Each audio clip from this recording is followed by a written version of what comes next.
નમસ્કાર દર્શક મિત્રો, લોકમંચમાં આપનું સ્વાગત છે. લોકમંચમાં આજે ચર્ચા કરી રહ્યા છે ભારત અને અમેરિકાના સંબંધોને લઈને. એવામાં આજના દિવસે એક બેઠક યોજાઈ હતી જેને 2+2 બેઠક કહેવામાં આવે છે. એક ડાયલોગ્સ, એક વાતચીત કહેવામાં આવતું હોય છે બંને દેશો વચ્ચે, અને ભૂતકાળમાં પણ આ પ્રકારના ડાયલોગ્સ એટલે કે આ પ્રકારની બેઠક યોજાઈ હતી.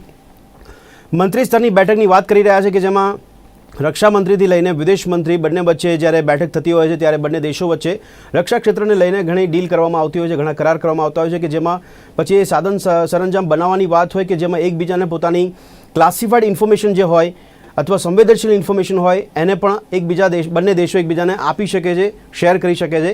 આ પ્રકારની એક મંજૂરી જોવા મળતી હોય છે, જેના ભાગરૂપે આજે પણ જોઈ રહ્યા છે આપણે કે આજે પણ જે બેઠક થઈ છે તેમાં કરાર કરવામાં આવ્યા છે, જેમાં BCA એટલે કે બેકા જે કરાર છે તે કરવામાં આવ્યો છે. તેને સમજવાનો પ્રયત્ન કરીશું અને તેનાથી શું અસર પડી શકે છે, કારણ કે આ બેઠકને એટલી મહત્ત્વની માનવામાં આવી રહી છે કે અત્યારે જ્યારે ચીન દ્વારા જે વલણ અપનાવવામાં આવી રહ્યું છે, પછી વિસ્તારવાદની વાત હોય, પ્રશાંત હિંસાગરની વાત હોય કે જે ક્ષેત્રફળમાં તે આગળ વધી રહ્યું હોય, અને એવામાં આ બેઠક ભારત અમેરિકા વચ્ચે મહત્ત્વની માનવામાં આવી રહી છે. પણ કેટલો ફરક પડી શકે છે આ ડીલથી, આ બેઠકથી, તેને સમજવાનો પ્રયત્ન કરીશું. મારી સાથે ચર્ચામાં જોડાયા છે સુરક્ષા નિષ્ણાંત તરીકે હિરેન કોટક, વિનોદ ગામટુ કે જેઓ ફોરેન અફેર એક્સપર્ટ છે, તો આલોક મહેતા છે કે જેઓ વરિષ્ઠ પત્રકાર છે, દિલ્હીથી જોડાયા છે. આપ ત્રણેયનું સ્વાગત છે ચર્ચામાં. હિરેનજી, સૌથી પહેલા આપને પૂછવા માંગીશ કે ભારત અમેરિકા વચ્ચેની 2+2 આ બેઠકનું મહત્વ કેટલું છે અને મુખ્ય ઉદ્દેશ્ય 2+2 નો શું હોય છે, લોકોને સમજાવો. કારણ કે રક્ષા ક્ષેત્રની વાત કરવામાં આવે છે પણ એને વેપાર સાથે પણ જોડવામાં આવે છે, તો ઘણી બધી માહિતીઓ જે છે સંવેદનશીલ હોય કે પછી ક્લાસિફાઈડ ઇન્ફોર્મેશન હોય એને પણ એકબીજા સાથે શેર કરવા માટેની મંજૂરીની વાત કરી છે. શું કહેશો?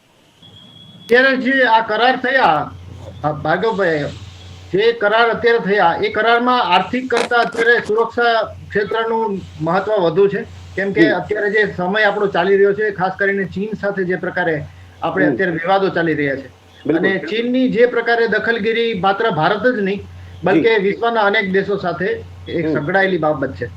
ત્યારે આપણે દોસ્તીની જે વાત કરી હતા, ખાસ કરીને નરેન્દ્ર મોદી અને ડોનાલ્ડ ટ્રમ્પની દોસ્તીની જે વાત હતી, અત્યાર સુધી ઘણી બધી વાતોમાં આપણે એમાં વિસંગતતાઓ જોઈએ. પરંતુ હવે જ્યારે ડોનાલ્ડ ટ્રમ્પે માઇક પોમ્પિયોને મોકલ્યા છે ત્યારે એ બહુ અગત્યનું બની જાય છે. કેમ કે માઇક પોમ્પિયો છે એ ડોનાલ્ડ ટ્રમ્પના બહુ નજીકના સાથીદાર ગણવામાં આવે છે, અને એમણે આ પહેલા પણ કોરિયા સાથે પણ જ્યારે અમેરિકાના વિવાદ હતો એને ઉકેલ્યા છે, અને અમેરિકાની અંદર પણ ઘણા બધા વિવાદો હતા, અને એમાં ખાસ કરીને જ્યારે અમેરિકન સેના સાથે ડોનાલ્ડ ટ્રમ્પને વિવાદ થયેલા ત્યારે એ પણ ઉકેલવાનું કામ માઇક પોમ્પિયો કરેલું. આવા માઇક પોમ્પિયો જ્યારે ભારત આવતા હોય ને આ પ્રકારે જ્યારે 5 કરારો થયા છે, એમાં સૌથી જે મહત્વની બાબત ગણી શકાય એ પરમાણુ કરારો છે. એટલે પરમાણુ કરારોમાં જ્યારે આપણે જોડાઈએ છીએ અમેરિકા સાથે, ત્યારે ચીનને એક સ્પષ્ટ ચેતવણી મળે છે, અને ચીનને રૂપજાવનો પણ આદેશ બહુ સારી રીતે પહોંચાડવાનો આ પ્રયત્ન થઈ રહ્યો છે. અને ખાસ કરીને આ સમય એ પણ છે જ્યારે અમેરિકામાં ચૂંટણીઓ પણ યોજાઈ રહી છે. એટલે ભારતીયોથી નજીક આવવાનો જે અત્યારે આ મોકો ઝડપી લીધો છે બંને દેશોએ, અથવા કહીએ કે ડોનાલ્ડ ટ્રમ્પે જે હાઉડી મોદી જે થયેલું, ત્યારબાદ ડોનાલ્ડ ટ્રમ્પ અહીંયા ભારત આવેલા અને અમદાવાદના જે સરદાર પટેલ સ્ટેડિયમમાં એમણે જે બહુ મોટી સભાઓ ગજવેલી, અને ત્યારથી જ એ બાબત સતત ચર્ચામાં હતી કે કેવી રીતે ફાયદો થશે ભારતીય મતદારોનો અમેરિકામાં, અને એ પણ ડોનાલ્ડ ટ્રમ્પને વધારે ફાયદો થાય એ પ્રકારનું જે વાતાવરણ દેખાઈ રહ્યું છે. એવા સમયે આપણે બહુ ખાસ આ બાબતને નોંધનીય ગણવી પડે કે અમેરિકા ભારત સાથે આ પ્રકારે માત્ર પરમાણુ કરાર જ નહીં બલકે ભવિષ્યમાં થનારા અનેક પ્રકારના સૈન્ય લક્ષી જે કરારો છે એ કરારો બાબતે પણ બહુ જ ગંભીર છે, અને ચીનને આ મોકે બહુ જ મોટો સંદેશ ગયો છે, અને ચીનની પ્રતિક્રિયા પણ એ પ્રકારે જ આવેલી છે. જી, બિલકુલ. ઓકે, વિનોદભાઈ, આપની પ્રતિક્રિયા શું છે જ્યારે ચીનના પરિપ્રેક્ષમાં હિરેનભાઈ કહી રહ્યા છે, પણ મારો સવાલ આપને અમેરિકાના પરિપ્રેક્ષમાં છે. અમેરિકામાં સત્તા પર હોય, આપણી સાથે વેપાર ડીલ કરવામાં એને માર્કેટમાં જ વધારે ઇન્ટરેસ્ટ હોય, અને એવામાં આ જે ડીલ જે જોવામાં આવી રહી છે વિનોદભાઈ, અત્યારે ત્યાં ઇલેક્શન ચાલી રહ્યું છે, ડોનાલ્ડ ટ્રમ્પનું વલણ પણ ત્યાં ડિબેટ્સમાં જોવા મળ્યું છે કે કેવું જોવા મળે છે, અને એ ત્યાં એક ગંભીર બાબત પણ માનવામાં આવી રહી છે. એવામાં અત્યારે કદાચ નજીકના સમયમાં જ ઇલેક્શન છે અમેરિકામાં, અને અહીંયા ભારત આવીને વિદેશ મંત્રી ત્યાંના અને આ બેઠક કરી રહ્યા છે. ભદ્રેશભાઈ, યુએસમાં ડેમોક્રેટિક પાર્ટી જીતે કે રિપબ્લિકન જીતે, એટલે ડોનાલ્ડ ટ્રમ્પ જીતે કે જો બાઇડન જીતે, અમેરિકાની એક ઇન્ટરનેશનલ પોલિસી જે છે ને જનરલી એમાં છે ને બહુ ચેન્જીસ નથી આવતા. એમાં છે ને એક સિગ્નિફિકન્ટલી છે ને એક સ્ટ્રેટ લાઇનમાં જ એમની પેટર્ન હોય છે.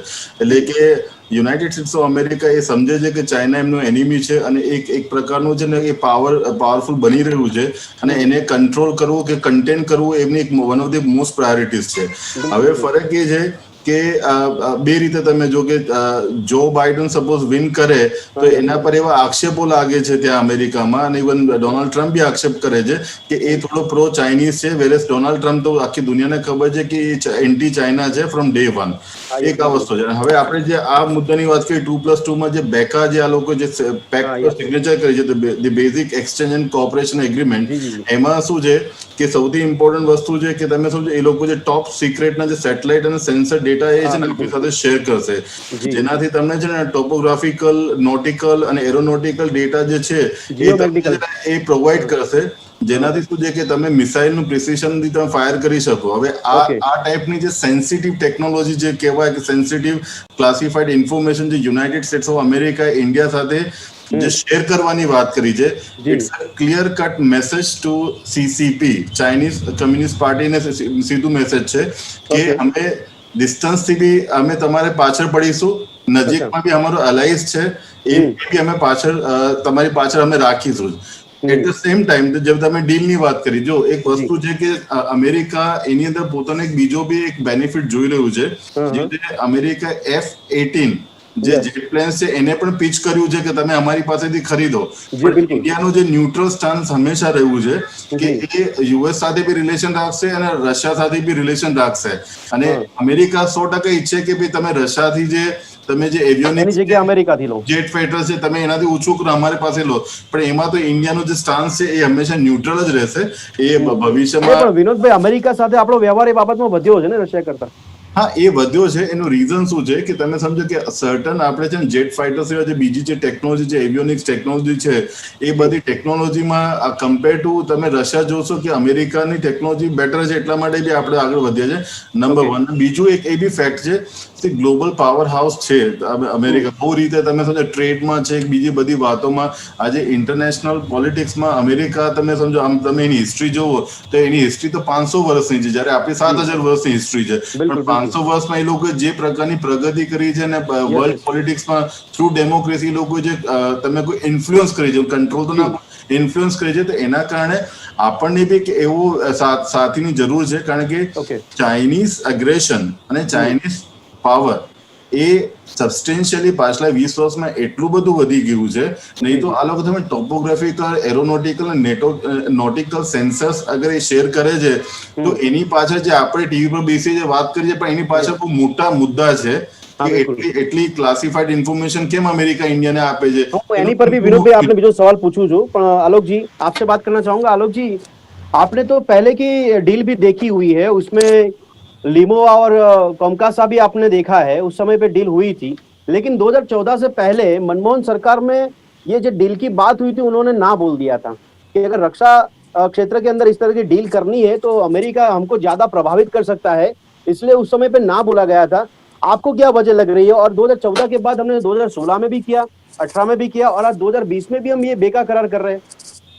अखिलेश भाई देखिए, करार जो है अभी वो फाइनल, जैसे कहते हैं कि पूरा एग्रीमेंट ऐसा जो जैसे रशिया के साथ हमारा रहा है, बिल्कुल ऐसा आज भी नहीं है. ये एक स्टेप बाय स्टेप चल रहे हैं. जो आपने कहा ना, मैं तो इससे नहीं कह रहा हूँ. रिपब्लिकन जिस समय रोनाल्ड रेगन थे, स्टार वार की बात होती थी ना उस समय, तो इंदिरा गांधी के बाद राजीव गांधी के समय में, तब जैसे दरवाजे हमारे शुरू हुए, सुपर कंप्यूटर उसने देना मना कर दिया था. जैसे अभी हमारे भाई कह रहे थे ना कि कई चीज वो पहले टेक्नोलॉजी हमको नहीं देता था. अब क्या है कि अब जो हम जब रशिया से भी मांगते हैं या फ्रांस से, फ्रांस हमारे साथ अभी हमने क्यों लिया राफेल भी, इसलिए लिया कि उसकी टेक्नोलॉजी वो हमको देने को कि आप भारत में भी उसके पुर्जे बना सके, चाहे वो गुजरात में बने, यूपी में बने, कहीं बने. इसी तरह अमेरिका के साथ. और दूसरा, मैं सबसे पहले ये कहूंगा कि अभी हम ये सोचते हैं कि चीन की वजह से हमारे साथ हमारा जरूरी है, लेकिन उससे भी ज्यादा अमेरिका को जरूरत है. आप देखिए, अमेरिका की डिफेंस इंडस्ट्री, अभी ट्रम्प हो चाहे आ जाए नए दूसरे आ जाए प्रेसिडेंट डेमोक्रेट भी, उनको अपने देश में रोजगार देना है. बड़े संख्या में वहां लाखों लोग हमसे ज्यादा कोरोना से प्रभावित हुए हैं. ये याद रखिए, मैंने गुजरात के भाई हमारे वहां कितने ज्यादा हैं, बड़ी संख्या में, और उनके वीसा के साथ भी मामला जुड़ता है.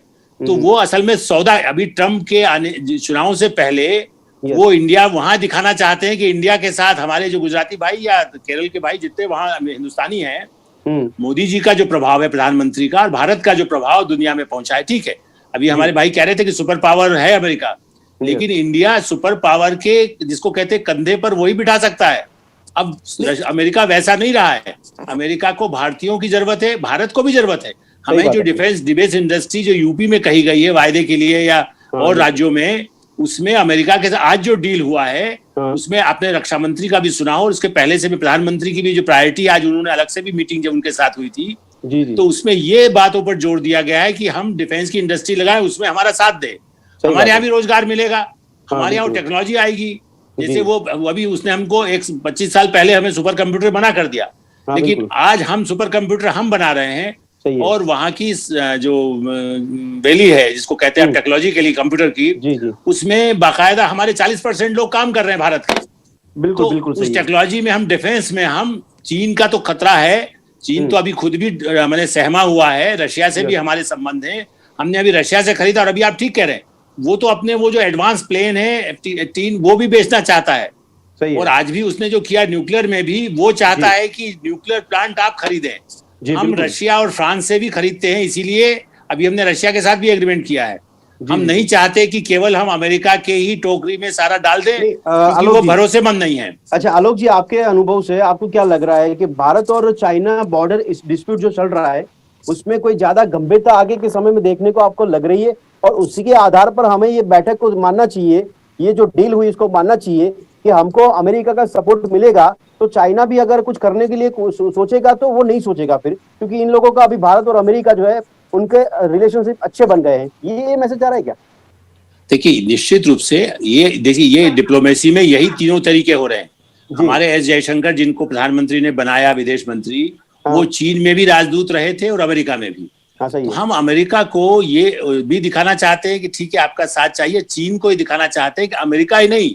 आज आपने ध्यान दिया हो, हमारे विशेषज्ञ और आपके साथ बैठे हैं जो गुजराती में हमारे भाई बता रहे हैं, देखिए ऑस्ट्रेलिया, आज की उसमें अंडरलाइन करिएगा, ऑस्ट्रेलिया के साथ अभी हम लोग नहीं थे, लेकिन अब ये कहा गया एक्सरसाइज हम ऑस्ट्रेलिया जापान के साथ भी हमारे हैं। जापान पहले थोड़ा बड़ा धीमे धीमे चलता था, बड़ा गंभीर है, लेकिन इस समय अमेरिका, ऑस्ट्रेलिया और जापान, साउथ कोरिया तो वैसे ही चीन का सबसे बड़ा दुश्मन है उस तरह से, व्यापार वो भी करता था। दक्षिण कोरिया का व्यापार हमसे दुनिया में सबसे ज्यादा चीन के साथ था, लेकिन उसको मालूम है कि सबसे बड़ा खतरा नॉर्थ कोरिया या चीन से उसको है। तो ये सब हमारे साथ हो रहे हैं, खाली अमेरिका नहीं। इसकी वजह से वो 4 कंट्री चारों तरफ से चीन को घेर रहे हैं। लेकिन आलोक जी, हम एक ही नजरिए से देख रहे हैं कि ये अगर भारत को फायदा हो रहा है, लेकिन इससे कोई नुकसान की भी आशंका हम देख सकते हैं ना भारत को। अगर अमेरिका के साथ कोई डील करनी है तो हमें बहुत सोच समझ के करना पड़ेगा, क्योंकि हम भी बोलते हैं कि भले चाइना पे भरोसा ना करो तो, लेकिन अमेरिका पे भी भरोसा करने जैसा नहीं है ना। नहीं, लेकिन ये हम वो समझौता नहीं कर रहे हैं मोदी जी, जो इंदिरा गांधी ने 20 साल के लिए सोवियत संघ से किया था। ऐसा कोई समझौता नहीं है। मैंने क्या कहा, स्टेप बाय। आज भी ये नहीं हुआ है कि अमेरिका से, आप देखिए फ्रांस हमारे साथ बैठा है ना, हमने ईरान के साथ भी मोदी जी के वो रिश्ते हैं, सऊदी अरब के साथ वो रिश्ते हैं, लेकिन अमेरिका के सही नहीं। आलोक जी, आपने बहुत सही बात बोली। मैंने आपको सवाल पूछने वाला था, ईरान के मुद्दे पे क्या अमेरिका हमसे बात करेगा उस हिसाब से फिर, अगर अच्छे संबंध है तो? देखिए वो नहीं करेगा ईरान पर, वो तो ईरान पर हम पे दबाव डालता है कि आप उससे मत खरीदो, मेरा तेल खरीदो। देखिए वो सिर्फ अमेरिका धंधा करता है, मैंने 40 साल से उसको फॉलो कर रहा हूँ, और अमेरिका के प्रति मेरा दुराग्रह नहीं, I am not a leftist also, but problem ये है कि अमेरिका खाली अपना हित देखेगा, ये हम तो नहीं करेंगे।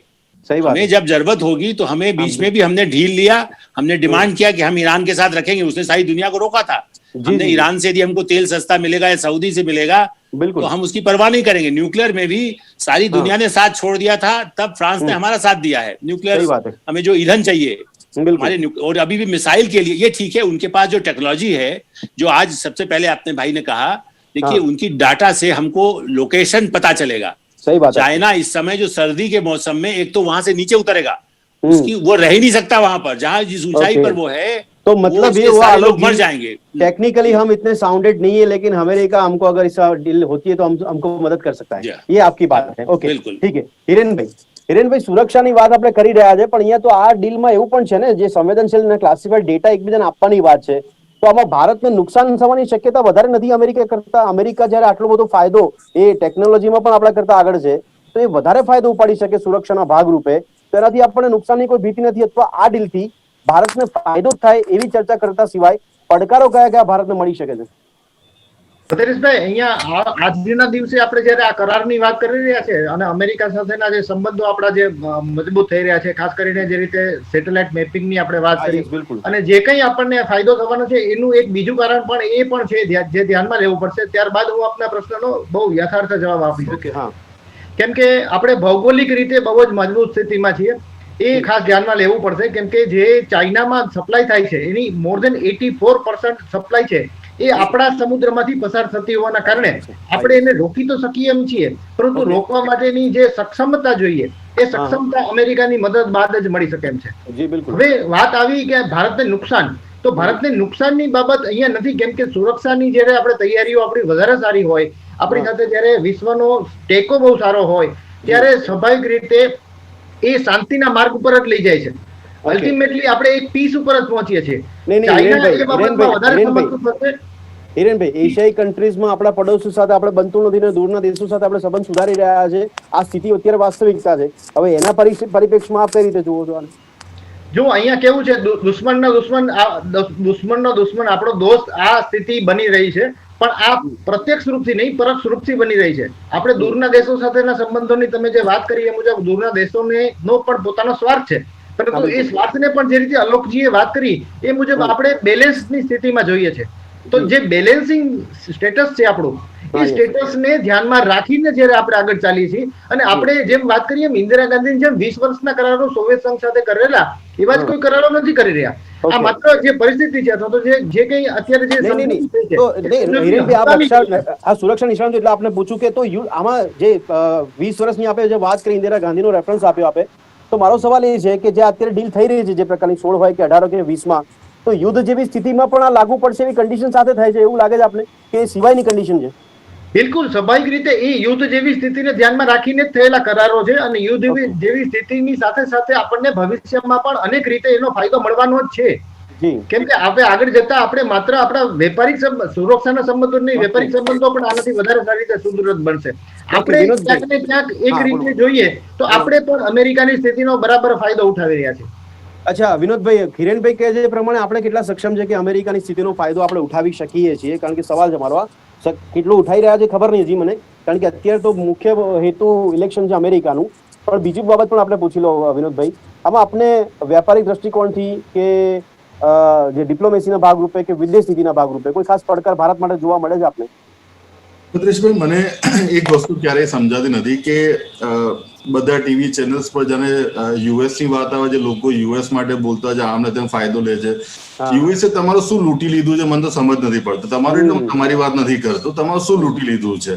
વેપારની દ્રષ્ટિએ જે માણસ મજબૂત હશે વેપાર કરશે. તમારી પાસે સારી વસ્તુ જઈને વેચો, આઈફોન તમારી પાસે, તમે જઈને અમેરિકામાં વેચો.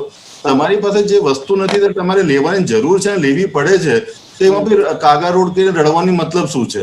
કે જયારે આપણે પોતાને, જો આજે તમને હું એક્ઝામ્પલ આપું કે આજે ચાઇના જેવું કન્ટ્રી તમારી બાજુમાં બેઠું છે કે જે બહુ જ સ્ટ્રોંગ છે, એટલે આપણે વીક નથી, મારે કહેવાનો ભાવાર્થ એ પણ નથી, તો શું છે કે તમારે કોઈ સારો ગ્લોબલ અલાય તમારી સાથે થતો હોય, અને યુનાઇટેડ સ્ટેટ્સ ઓફ અમેરિકા એક ફ્રી ડેમોક્રેટિક કન્ટ્રી છે જેમાં લોકો પોતાનું ભવિષ્ય બનાવે છે, તો આપણને કઈ વાંધો ના હોવો જોઈએ.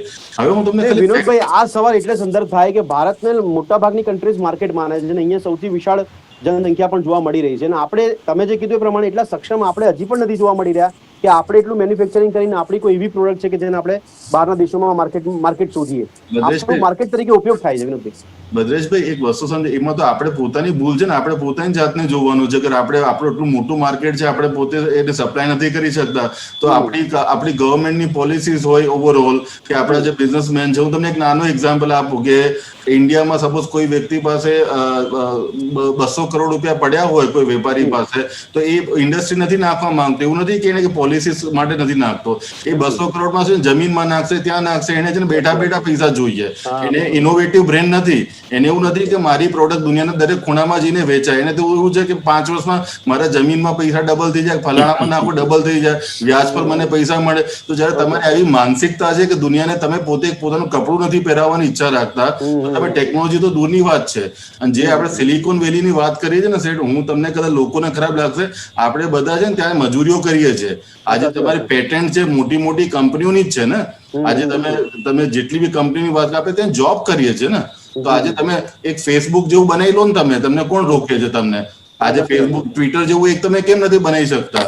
આ તો તમે કહો કે રિલાયન્સ ઇન્ડસ્ટ્રીના તો વિપુલભાઈ, મારો એટલે જ સવાલ છે કે હજી બી આપણે આગામી સમયમાં ભલે ડીલ સારી કરીને ડિપેન્ડન્સી કરી રહ્યા છે ને, કે આપણે ડિપેન્ડન્સી મેળવી રહ્યા છે, એમાં ગવર્મેન્ટ નો ક્યાં વાંક છે? એમાં તો લોકોને જ આપણે વાંક કાઢવાનું હોય ને. એમાં ગવર્મેન્ટ ને શું છે? તમારા મારા જેવા લોકો જ વેપારી બને ને, મેન્યુફેક્ચરર બને ને, ઇનોવેટર્સ બને ને, ઇનોવેશન કરે. ગવર્મેન્ટ આવીને કોઈ બીજેપી ગવર્મેન્ટ હોય કે કોંગ્રેસ હોય, કોઈ આપણા ઘરમાં આવીને હાથ થોડી પકડ્યા છે કે તમે પ્રગતિ ના કરો. અચ્છા, અને આજે અત્યારે મેં ડીલની વાત કરી, એમાં કોઈ નુકસાની ભારત માટે આપ જોઈ રહ્યા છો? કોઈ નુકસાન નથી, પણ હું તમને ખાલી બેકગ્રાઉન્ડ આપવા માંગુ છું, જે મારા માટે મારા હિસાબ વ્યુઅર્સ માટે બહુ ઇમ્પોર્ટન્ટ છે. કે જે તમે કહો છો મીટિંગની ઇમ્પોર્ટન્સ શું છે. આના પહેલા છે ને અમેરિકાએ કાલે છે ને જ્યારે તાઇવાનને હાર્પૂન મિસાઇલ છે ને $2.37 બિલિયન વેચવાની વાત કરી, એમાં છે ને ચાઇના આખો છે ને કાગા રોડ કરી બેઠો છે. કારણ કે એ જે મિસાઇલ જે તાઇવાનને વેચી રહ્યો છે ને, એ સરફેસ ટુ જે એર મિસાઇલ છે ને, એ એમના જે મેનલેન્ડમાં જઈને એ હિટ કરી શકે છે. એ હજુ પત્યું નથી. તરત જ ચાઇના છે ને, જે અમેરિકાની જે મોટી કંપની, જે ડિફેન્સ કોન્ટ્રાક્ટર છે કે કંપનીઓ છે કે લોકો છે, એમના પર સેન્કશન્સ નાખી દીધા. અને એમાં કંપનીઓ કેવી છે, બોઈંગ છે, લોકહીડ માર્ટિન છે, રેથિયોન છે, આવી બધી કંપનીઓને એને સેન્કશન કર્યા. હવે એ બધું પતાઈને ઇન્ડિયામાં જો એક માઇક પોમ્પેયો અને તમને કોઈ સેક્રેટરી ઓફ ડિફેન્સ જે છે ને, જે માર્ક એસ્પર, તમને હું કીધું માર્ક એસ્પરનું જે છબી છે ને અમેરિકામાં, એ બહુ સ્ટ્રેટ ફોરવર્ડ છે ને. એ જ્યારે બી બોલતો હોય ને, એક વર્ડ અને એક સ્ટેટમેન્ટ એનું બહુ ધ્યાનમાં લેવામાં આવે છે. એની તમે ફર્મનેસ જો, અને એ શું કહી રહ્યા છે અત્યારે, અહીંથી કમ્પ્લીટ કરીને ક્યાં જશે? શ્રીલંકા, ઇન્ડોનેશિયા અને મોરિશિયસમાં જશે. એટલે તમે સમજો સ્ટ્રેટેજિક આ બધું અલાયન્સ કરવાની પ્રયત્ન છે. આ એક એશિયાનું નેટો બનાવવાની પ્રયત્ન અમેરિકા કરી રહ્યું છે કે ભાઈ નેટો ટાઈપનું બને ના મને એ ભવિષ્યની વાત છે. પણ એ લોકોનો એવો પ્રયત્ન છે કે એશિયામાં ઇન્ડો જે પેસિફિક રિજનમાં છે ને, કે ઇન્ડિયાને આગળ રાખીને, મેન સેન્ટ્રલમાં રાખીને અને તમે આગળ વધો. અત્યાર સુધી આ ગલવાન પહેલા હું તમને કહું કે ઇન્ડિયા ઓપનલી વાત નથી કરતું. હજુ બી અમુક ક્ષણે આપણે ઓપનલી વાત નથી કરતા. ઓસ્ટ્રેલિયા જો કેવિન રડ જયારે એમના પ્રાઇમ મિનિસ્ટર હતા 2008માં, ત્યારે બી એ લોકો આગળ નહોતા. હવે એવી સિચ્યુએશન એવી ઉભી થઈ ગઈ છે. ઇન્ડિયા થોડું ખુલીને બહાર આવ્યું છે, ઓસ્ટ્રેલિયા ખુલીને બહાર આવે છે, જાપાન આવે છે. તો હવે શું છે કે એક પ્રકારની રેસીપી બની. વિનોદભાઈ, આપે જે કીધું કે એક સ્ટ્રેટેજી અથવા તો જીઓ સ્ટ્રેટેજીના ભાગરૂપે બી ચાઇના જે ભારતના પડોશી દેશો સાથે જે રીતનું ડીલિંગ કરી રહ્યું છે, પોતાનો વ્યાપ વધારી રહ્યો છે, તો એ આપણને વધારે નુકસાન કરશે કે એ સમયે આપણને અમેરિકા, જાપાન, રશિયા જેવા દેશો મદદ કરીને આપણો બચાવ કરશે? શું લાગે છે? આપણને બચાવવા માટે પહેલી વાત તો કોઈ કન્ટ્રીની જરૂર નથી. એ બી હું તમને ચોખવટ કરું. અને ઠીક છે, તમે કોઈ ટેકનોલોજી ટ્રાન્સફર કરો, એનાથી બેનિફિટ થઈ જાય, આપણે એટલા સક્ષમ છે. અને બાકી હવે ચાઇના તો હવે શું કરે, હવે એ વિસ્તારવાદી નીતિ છે એ લોકોની. તો હવે એમાં તો શું કરીએ કે હવે બે લાકડી જ મારવી પડે. તમે એમને સમજાવશો, સમજશે નહીં એ લોકો. અને હું તમને એ બી કહી દઉં કે જે ગલવાનમાં જે ચાઇના જે આવ્યું છે ને, મારા હિસાબે હું એક ન્યુટ્રલ સ્ટાન્સ તરીકે વિચારું છું કે આઈને ભરાઈ ગયું છે, પાછું જઈ નથી શકતું, અને ઇન્ડિયન આર્મી સામે ઉભી છે. સમજો, કારણ કે શું છે કે એની ઇજ્જતના બી કચરા થઈ રહ્યા છે. કારણ કે ઇન્ડિયા સખત રેસિસ્ટન્સ આપ્યું છે. અને તમને અત્યારે કેવી પરિસ્થિતિ, જો હિન્દીમાં કહે છે ને, પહેલે તુમ, ખાલી બંને સાઈડ એવું છે કે કોઈ એક ફોલ્સ સ્ટાર્ટ થઈ જશે ને, तो તમે જોજો આનો कोई प्रॉब्लम वधी जैसे. ओके आलोक जी, आपको क्या लग रहा है, इससे बहुत बड़ी इम्पैक्ट हो रही है चाइना पर? आपको लग रहा है ऐसा कि सही मायनों में ये इम्पैक्ट हो रही है कि हम जो स्ट्रेटेजिकली आगे बढ़ रहे हैं, उससे चाइना को दबाने की कोशिश भारत कर रहा है, उसमें सफल साबित हो रहा है आगे के दिनों में? ये लग रहा है आपको क्या? देखिए, बिल्कुल अभी जो भाई कह रहे थे, सही बात यह है कि चीन पे दबाव बना रहे हैं हम. और मैं अभी आप कहूँ, बार बार कई बार आप या दूसरे चैनल भी ये बात कहते हैं कि लड़ाई हो सकती है, हम लड़ाई. देखिए, नहीं, हम तो कभी भी लड़ाई की बात करते नहीं है, क्योंकि जो लोग चैनल वाले बोलते हैं उसके विरुद्ध में जाते हैं. जैसे चीन, जैसे आप भी बोलोगे कि चीन डर गया, तो ये मान लेने की बात थोड़ी है कि चीन डर गया. इसीलिए मेरा ये मानना है कि इवन चीन भी युद्ध नहीं चाहेगा. देखिए, वो आगे बढ़ने की कोशिश करता है धीमे. अभी 10 किलोमीटर घुस जाओ, कहीं 5 किलोमीटर घुस जाओ. अभी उसकी भी इकोनॉमी, उसको भी दुनिया से, जैसे खाली भारत नुकसान थोड़ी कर रहा है, अमेरिका नुकसान कर रहा है, और जगह उसके बिजनेस में हो रहा है. तो इसलिए अभी वो युद्ध करने की स्थिति. हाँ, लेकिन ये है कि उनका भी एक लॉन्ग टर्म. देखिए, पहली बार मेरा ऐसा मानना है कि हम लोगों ने भी थोड़ा लॉन्ग टर्म ज्यादा, हम अभी भी क्या कहते हैं, कल हमारा क्या होगा, सर्दी में क्या होगा. अमेरिका और चीन जैसे देश अगले 20 साल की प्लानिंग करते हैं. बात सही है. कोई सरकार आए, कोई जाए, उनको फर्क नहीं पड़ता. अभी जबकि उन्होंने तो वहां तो इस समय तो ये कह दिया कि भाई ये जिंदगी भर यही रहेंगे प्रेसिडेंट, चीन ने खास करके. लेकिन हमारे इन देशों में पॉलिसी जल्दी बदलती नहीं है. हमारे यहाँ भी हम इसलिए ताकतवर अब बन सकते हैं. देखिए, एक टर्म का सेकंड टर्म मोदी जी को मिला, कोई भी स्थायी सरकार होगी तो हाँ, उसके बिल्कुल सही नीति बात। को आगे इम्प्लीमेंट करना आसान है और लड़ना आसान है, क्योंकि जी, उसको जी। आज डिफेंस फैक्ट्री पर आज समझौता किया गया तो लगाने में 3 साल लगेंगे ना। तो बात ऐसा सही नहीं है। कल आकर के टेक्नोलॉजी लगाई और कल यूपी में आपने फैक्ट्री लगा दिया। वो तो हम्म, जमीन मिलेगी, काम मिलेगा। और अभी बिल्कुल ठीक कह रहे थे, खाली सरकारें नहीं करेगी, लड़ने के हाँ, लिए लोगों को भी ये करना खाली पड़ेगा। राहुल गांधी का ये झूठ बोलना कि 12,000 किलोमीटर घुसा नहीं के नहीं नहीं, दिल्ली लेकिन आ गए। आलोक जी माहौल तो सरकार ही खड़ा करेंगी ना। अगर माहौल देश कर में रही है, बिजनेस करना है तो भी वो माहौल सरकार ही खड़े करेगी। माहौल कर रही है। इसीलिए जी। मेरा मानना है कि जैसे अभी कहा कि बड़े बड़े जो इंडस्ट्री वाले हैं वो हाँ, भी अपना सेल्फ लगाने के लिए आए, मुनाफे की तरफ न देखें। लेकिन यहाँ और पे मुनाफा आलोक जी, यहाँ पे सिंगल विंडो सिस्टम क्लियरेंस नहीं मिलता अपने को। तो फिर आप जैसे बिजनेसमैन की बात अभी विनोद भाई ने बोली थी, तो उस हिसाब से वही काउंटर होता है कि यहाँ पे अगर इतना ये एटमोस्फियर इंफ्रास्ट्रक्चर मिलना चाहिए easily, window system single window system मिलनी चाहिए तो हो सकता है ना। बिल्कुल। देखिए गुजरात में इसको साबित किया जहां तक मेरी जानकारी, आप लोग हाँ जी जी, ज्यादा बताइए। जानते हैं, जी जी, लेकिन गुजरात में जब यही किया गया कि आइए और आप अगले दिन आपका अप्रूवल लेके चले जाइए। कुछ बिल्कुल। ऐसे लोग मुझे मिले 2-4 उस समय में जब मुख्यमंत्री भी थे मोदी जी। जी जी, तो मेरा मानना है कि वो सिस्टम कई राज्यों को धीरे धीरे इन्होंने अपने जो बीजेपी राज्य है उनसे कहा है कि आप ओके। इसका क्लियरेंस करिए। वो जी, सही है कि उसमें पानी चाहिए, उसमें बिजली ठीक चाहिए, है सड़क चाहिए। ठीक इस है ठीक है। इंफ्रास्ट्रक्चर के लिए भारत तैयार है। भारत ओके, आत्मनिर्भर बनने के लिए अमेरिका से या बिल्कुल सही बात इसराइल के आपकी। साथ, इसराइल हाँ भी एक बड़ा हमारा पार्टनर बन रहा है, बन चुका है। हाँ, ठीक है वो भी हमारे इसके साथ जोड़ी। अमेरिका भी इसराइल पर बहुत डिपेंड है। ठीक है वहां भी आलोक जी, ज्यूस और थोड़ा उनकी समय, हाँ डिमांड। बिल्कुल सही जी बात है आपकी, समय कम पड़ बिल्कुल। रहा है, लेकिन बहुत सही बात आपने बताई है। और उसी को हम समझने की कोशिश कर रहे थे यहाँ बैठे बैठे कि अगर इस तरह की डील होती है भारत अमेरिका के बीच में, और भारत और अमेरिका के बीच के जो संबंध है वो अच्छे से देखने को मिल रहे हैं, उसकी इम्पैक्ट भी अगर ग्राउंड लेवल पर होती है तो कहीं ना कहीं हम चाइना को जवाब दे रहे हैं। દર્શક મિત્રો, આ ચર્ચાને અહીંયા સમાપ્ત કરીશું, પણ 2+2 ની આ જે બેઠક છે એમાં ઘણા મહત્વની બાબતો નોંધવામાં આવી છે. મિલિટરી કોર્પોરેશન યોગ્ય દિશામાં આગળ વધે છે તેવું રાઠોડ જણાવ્યું છે, પણ એકબીજા દેશો વચ્ચે ઘણી બધી સંવેદનશીલ માહિતીઓ શેર કરી શકાશે. આશા રાખીએ કે આપણે પણ એટલા સક્ષમ બની શકીએ કે આપણો કોઈ ઉપયોગ ના કરી જાય, પણ આપણે આપણું પોતાનું બચાવ તો કરી રહ્યા છે, પણ એનો લાભ પણ મેળવી શકીએ. પછી રક્ષા ક્ષેત્રની વાત હોય કે રક્ષા ક્ષેત્ર સાથે જોડાયેલા સાધનોની વાત હોય કે જે આપણે વેપાર કરવાની વાત હોય કે પછી ભારતમાં મેન્યુફેક્ચરિંગ કરવાની વાત હોય, આગામી દિવસોમાં તેની ઇમ્પેક્ટ આપણને ખૂબ સારી રીતે જોવા મળી શકે એવી આપણે આશા રાખીએ છીએ. આ ચર્ચાને સમાપ્ત કરી છે. ચર્ચામાં પ્રણય ભાગ લીધો તે બદલ આપનો ખૂબ ખૂબ આભાર. આલોકજી, ધન્યવાદ. नमस्कार। ફરી મળીશું દર્શક મિત્રો લોકમંચમાં એક નવા વિષય સાથે. ત્યાં સુધી રજા આપશો.